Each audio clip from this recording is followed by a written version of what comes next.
The United Nations, which was formed post-World War II, now serves as the mainstay for leading this international framework. Here, the Big Five, the ones who had won the war, hold the veto.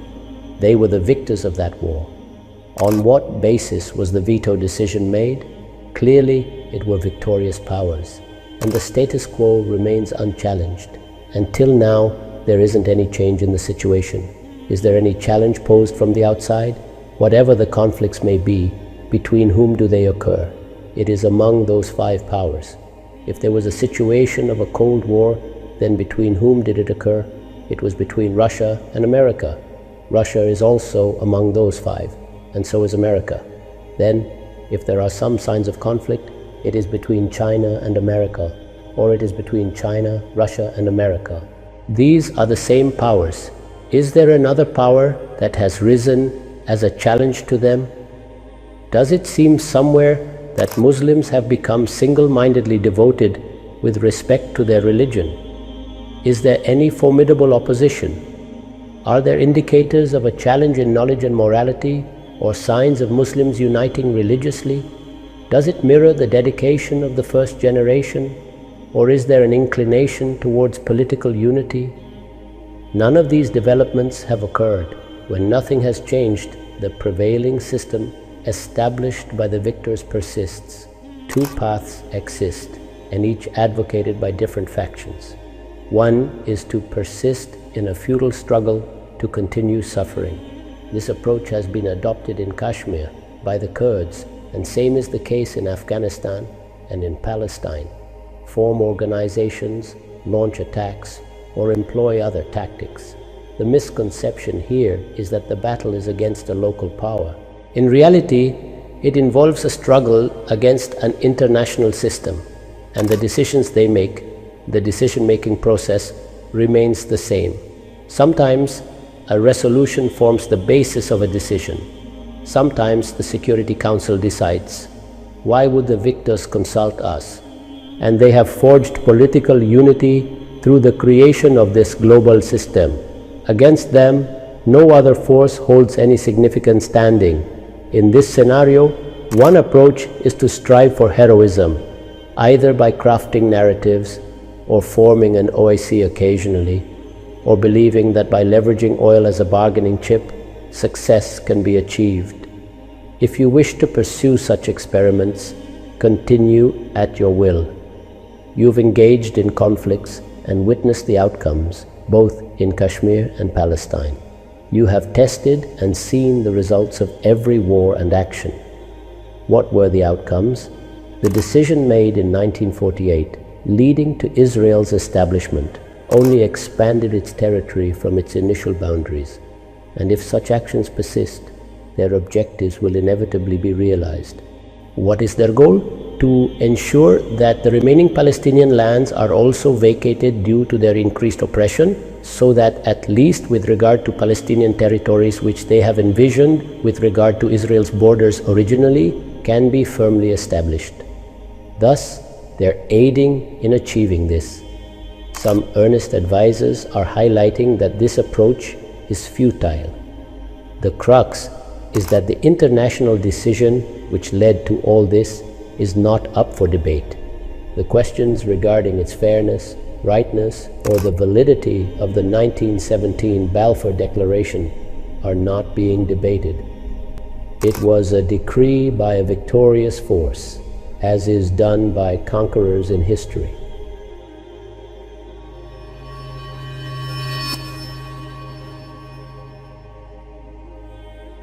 The League of Nations was established by the victors. They had recognized the threat of internal challenges. Consequently, they were compelled to cease their activities across various nations. So now, how something like this could be prevented in the future to ensure the newly formed states remained under their influence and something like the Great War wasn't repeated, the League of Nations was founded. Subsequently, all agreements and treaties they had brokered were handed over to this body. It was no longer feasible to continue colonization on the old method. Hence, a global framework was proposed to sustain their dominance, which was meant to adapt to the changing landscape and new ideologies. Now, what were these new ideologies? The world was gradually embracing the principle of non-aggression towards territories. It led to the 1928 international consensus that no territorial conquest could be deemed lawful. Naturally, territories needed to be defined. How would these territories be delineated? The concept of national states was to emerge, where countries were defined by their respective nationalities. What would constitute these national identities? Would race or territory be the basis? Racial segregation was impractical, as diverse races had settled globally. Consider India, where only Hindus, Kshatriyas, Vaishyas, or Brahmins inhabiting it. The world had undergone profound changes. Thus, the notion of nation-states, based on geographical boundaries, started to form. Acknowledging this led to another inevitable outcome: the recognition of each nation's right to self-determination. If they desired self-governance, it was their prerogative. Hence, principles and conceptions such as fundamental rights, the right to self-determination, rule of law, and democracy began to gain global acceptance.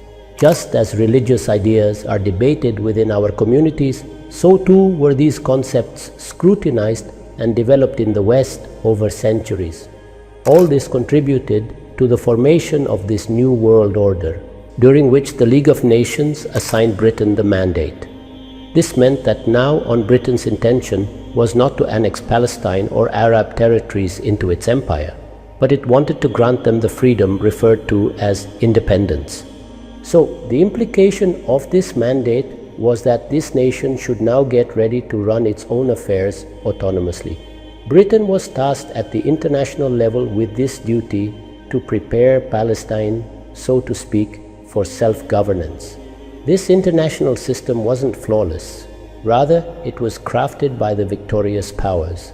Under this system, since the 1917 declaration to establish a Jewish national home in Palestine, Britain actively worked to create favorable conditions for Jewish immigration. Initially, their numbers were few, only in the thousands. Perhaps at maximum, there were about 100,000 of them. But efforts continued to increase their population for a feasible national home. The challenge faced initially was encountered again with the onset of the Second World War. This war also resulted in victory for the Allies, just like the previous war, and this led to the dissolution of the League of Nations and the establishment of the United Nations. Now, the summation of all this is that this new international system wasn't created by a consensus of all nations or on universally agreed principles. None of these things happened, but rather it was the construct of the victors of both of these wars. Thus, traditional forms of conquest and territorial control would be discontinued. They wouldn't continue with them, but instead would replace it with a different kind of dominance. This new world order positioned Muslims, among others, as the defeated, living under the system established by the victors. Here, I had made that statement, at which some people expressed amazement, that we used to be victors, but now we became the vanquished.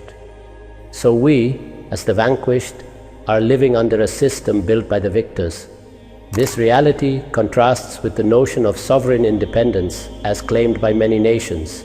This is nothing. None of this holds true. An international framework is being crafted, grounded in principles derived from social and cultural studies, which the victorious powers have adopted. I'm not suggesting these principles are flawed. They are open to critique, acceptance, and disagreement. Indeed, the victors of the past designed this system. This structure, when it was established, was the endeavor of dominant powers granted exclusive privileges. With its transition into the United Nations, similar dynamics persist. Are there powers outside this system capable of challenging the victors? Have Muslims or any other nation developed such capability? The 5 permanent members essentially govern the world, and based on resources, knowledge, and collective ethical standards, the benchmarks for nation supremacy, it is these 5 powers which are controlling the global order. In this regard, now to debate who was deceitful or who betrayed who is futile. Were the opinions of the Palestinian people considered, or were they treated as mere objects? This is the victor's way. With the advancement of arts, sciences, and new ideologies in the West, concepts like the right to self-determination, rule of law, and justice through international bodies were introduced. Yet, these were not as if divinely ordained, embodying universal justice. They were the victor's resolutions, and here the preservation of their status is paramount, while creating a system for the defeated, and the Muslims experienced the greatest impact. Germany, Italy, and Japan came civilizationally closer to the West, whereas the Muslims, having been unified under the Ottoman Empire, went on to face the most significant upheaval. Now at this point, we must ask ourselves this question: are we fighting only Israel or only India? In this scenario that persists, whether it be conflicts with Israel, India, or between Turkey and Iraq, it involves nations arbitrarily created by these victors. The entire Middle East was partitioned this way. The creation of Pakistan and many other nations are outcomes of these wars, allowing certain powers to ascend or maintain supremacy, thereby dictating the fate of nations. It is these two wars and the nations that won that reached the pinnacle of power, having won the war, which collectively decided the fate of the nations and created a new order, having foregrounded their supremacy and interests. They are the ones who have actually decided the fate of nations.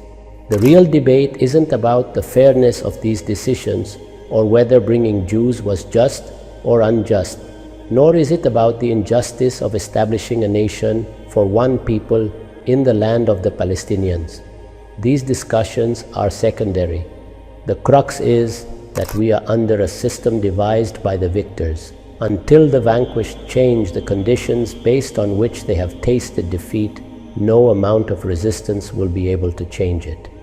Be it through intifada, regional alliances, or creating organizations like the OIC, it will not alter the status quo. There is no possibility. In such circumstances, I had advised that instead of rejecting the 1947 decision enacted in 1948, when Israel was established and joined the UN in May 1949, instead of rejection, we should have accepted it. We should have strategized at an international level. Our leadership should have had this foresight to transform this defeat into victory.